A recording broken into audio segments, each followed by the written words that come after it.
So let me start with the income one first. UPS. So I think this one is quite popular. People will know it. If not, I just show you this diagram, you'll know. So yeah, UPS basically is a logistic company. Logistic company. Now, how do I actually flag out this company? How do I actually select this company? I use this platform called the FinVisa. It may not be perfect, but so far, it's free. It's free. It's serve enough. You have a screener too. Something, if you ask me, in fact, more sophisticated than the SGX one. But of course, this is for US stock. So this is what I did here. I actually put in some criteria. Okay, as much criteria as I could do. So of course, by now you all know that I have my own. So I just put in as many of the fundamental criteria I can put in. So like, for example, PE, I choose those that is under 20. Then interestingly, they have this thing called the EPS growth for next 5 years. So I think there is there's something to predict. So I just say positive.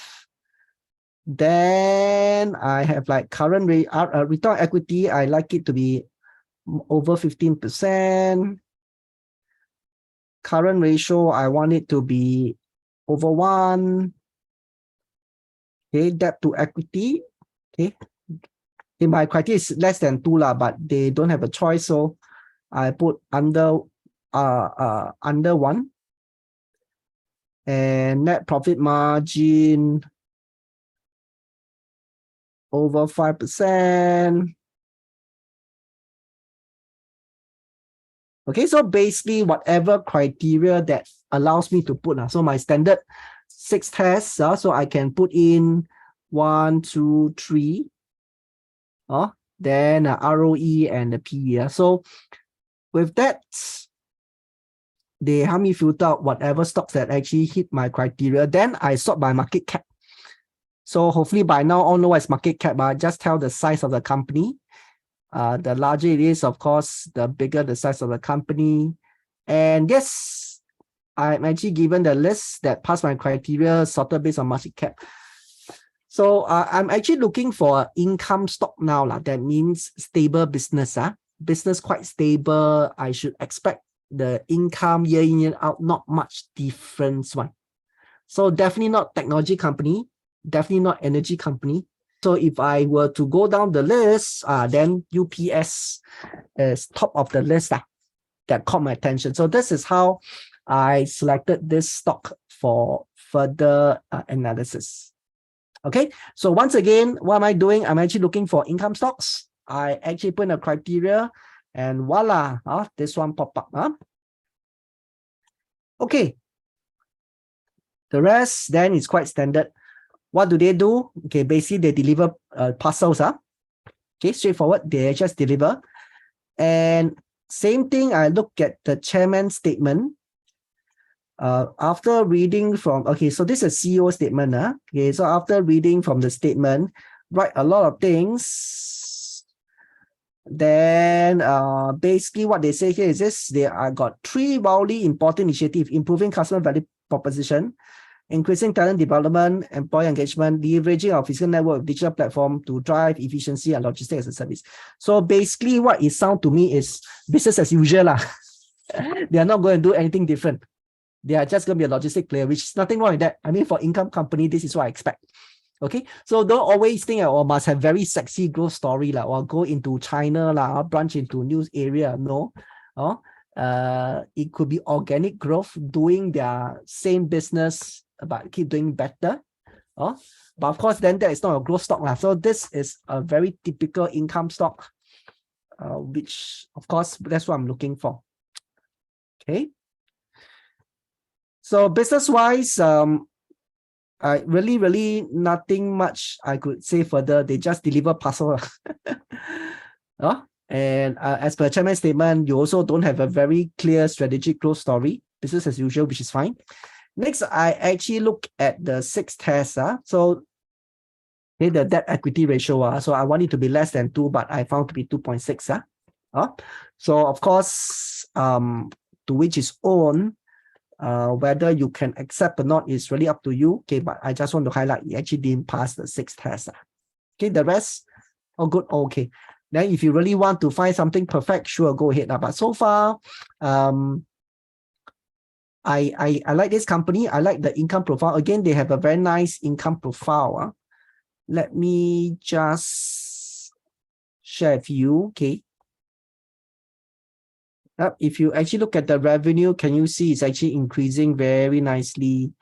Okay, it's more of the revenue, like actually you're right. So down here, but at least the income is actually more or less quite stable. Yeah, maybe if given more time, I can find a better profile stock. But this is something I can accept. I can accept. Okay, so not perfect, but I believe I can accept. Okay, another reason why I'm not so picky is because personally, I'm just doing options. So I'm not really buying for long term.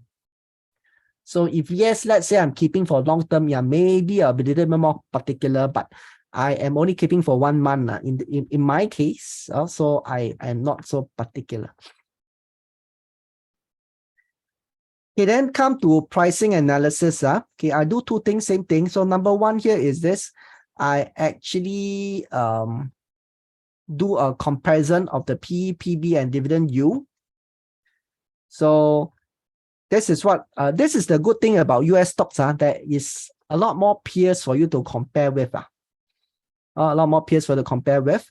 As you can see, okay, among all the peers, is actually one of the lowest in terms of PE. Okay, lowest in the PE. So you got 14.2. Okay, so the other one low is 12.7, but in terms of the size, he's actually so much bigger. Okay. PB is the highest, but to me, hey, PB is not key here. It's not critical here. And it actually has one of the most attractive dividend yield. So to me, the valuation is actually quite okay. The valuation is actually quite okay at the current price of 187. So again, how you actually do this? How do you actually find numbers from here? I use FinViz. Interestingly, it's actually quite good. So this is what I have done to get the results. Okay, I have to start over again. So I go to screener. Then under industry, I think it's called integrated logistics, I think.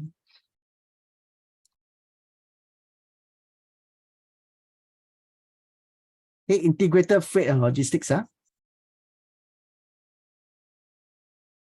Then again, I saw by market cap. Yep. So these are the top few. Wrong. Okay, these are the top few. Then I could actually just toggle around, like for example, for valuation, PEPB, that is here. I can compare the PE, can compare the PB, and dividend yield I can get from here, financials. So I can actually get, so based on this comparison, it's actually considered quite cheap, or relatively speaking, quite cheap. So of course, I also did the DCF. Okay, I also did the DCF. So same thing, I will actually send out DCF. So basically, for the DCF, you can actually do it for US companies, Malaysia companies, Singapore company, all can. Okay, so it doesn't mean that the DCF is only for Singapore companies. So for those who have actually attended my DCF course, yep, you can actually do it for all the different companies. Okay, so same thing, I will be sending this to you. So in this, by the way, DCF for such company is the most perfect. Okay, DCF for such stable company is the most perfect. In fact, it have the highest level of accuracy. So you will just fill in the numbers here. Okay, what I want to highlight here is this. Okay, the only difference here is this, this part, terminal growth rate, I actually use the GDP growth rate. So GDP growth rate for US, on average, past 10 years, only 2%. So in Singapore, I use 3. So down here, I use 2. Okay, so for those who are actually have attended my DCF course, so please take note. So down here, I'm actually putting 3 for Singapore, okay, 2 for US, because US past 10 years, The GDP growth is only about 2%. Risk-free, I am using their 10-year government bond yield. So it's 3.5. Market is actually 10, but in Singapore, I put 8. So market, I use their S&P 500 average return over the past 20 years. So I realized plus dividend is actually about 10. Okay. Beta, I could just get it from Finance Yahoo. So let's say, for example, beta is here. Any difference input? No, the rest is all the same. Revenue is the same, profit is the same. Okay, all down here, all the same as per what you have learned in my DCF exercise. The only difference is this part. Okay, terminal growth rate is Singapore is 3, down here is 2. Risk-free rate, Singapore is 2.7, down here is 3.5. Markets, Singapore is 8, this is 10. Okay, why is it? Because down here I use the historical for S&P. Singapore, I use the historical for STI. Okay. Beta measures the volatility of the stock versus the market. Okay, relative to the market, it shows how volatile the stock is. So basically, 1 means that market go by 10%, you go by 10%. It's about correlated. Yeah. Okay, so I put in all these numbers. Yep. So I actually didn't make any changes. So like I said, such companies is the best. Or easiest for income companies whereby income quite stable, DCF model is actually the best to play with. Okay, so with that, the output I have is actually 167.9 and 151. And based on the current value is 187.7. So current price is a bit overpriced. So of course, what we can do here is this. So it's actually good to start, looking at different. One way is of course start looking at different US company to find undervalued ones. Of course, the other way is like, for example, now I know what is the fair value, and given that I think that the market is actually going to drop, okay, I'll wait lah. So once, let's say, for example, market correct, if the price go below, hopefully 151, then that's where I can start picking up the stock.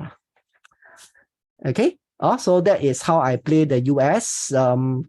Yes, we will continue to do all this to see whether, hey, we can start find some undervalued stocks or not, which with the criteria, not easy. You have to really go and comb through. By the way, US about 3,000 companies.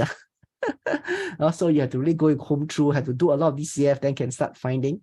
If not, what we can do is, at least now I know for UPS, maybe if let's say the market drops, and if it actually dropped before this value, is actually quite a good value to pick it up.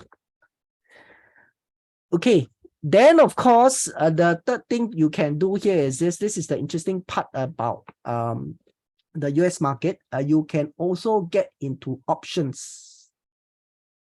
Okay, get into options, which is what I do. Okay, which is what I do. So this is what happened here. I'll be selling put.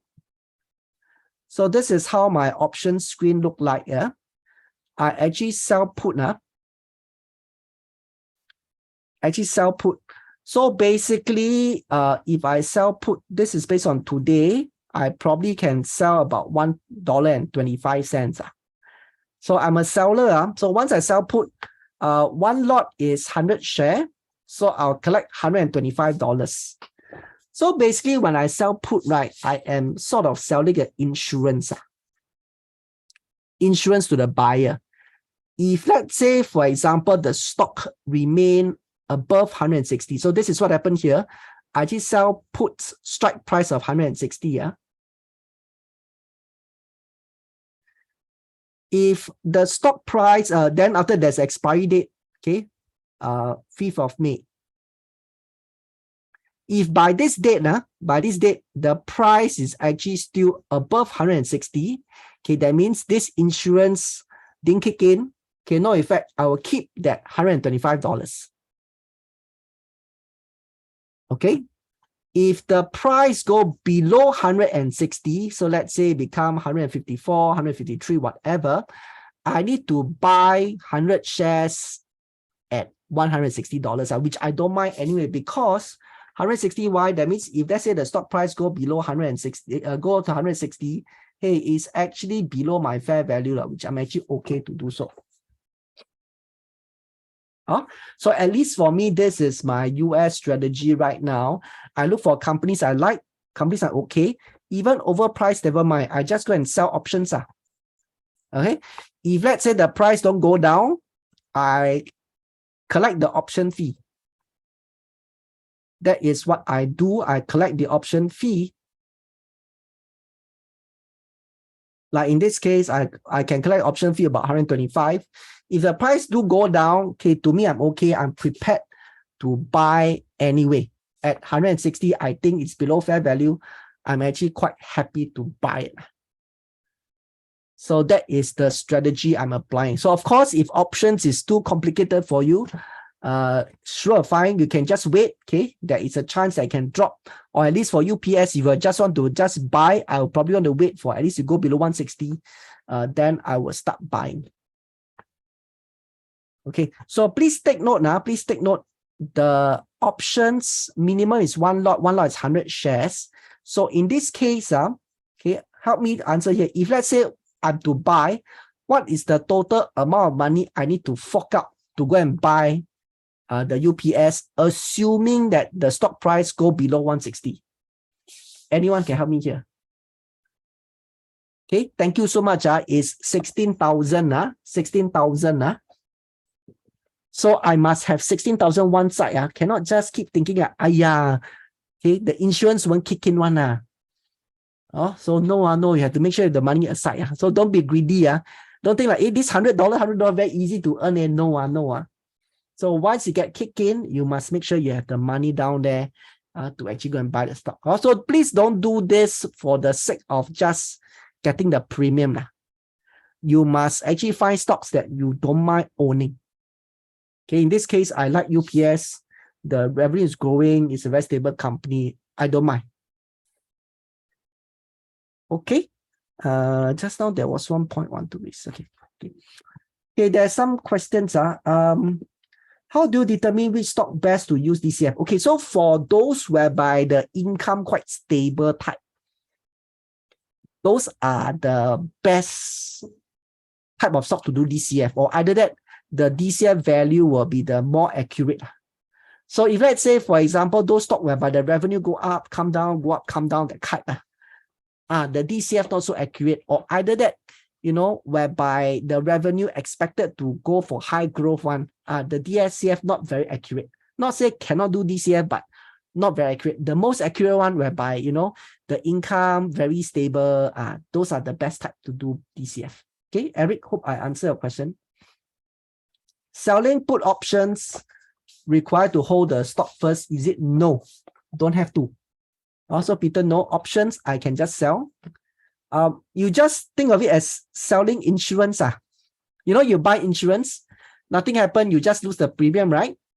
Something happened, then of course you get paid back.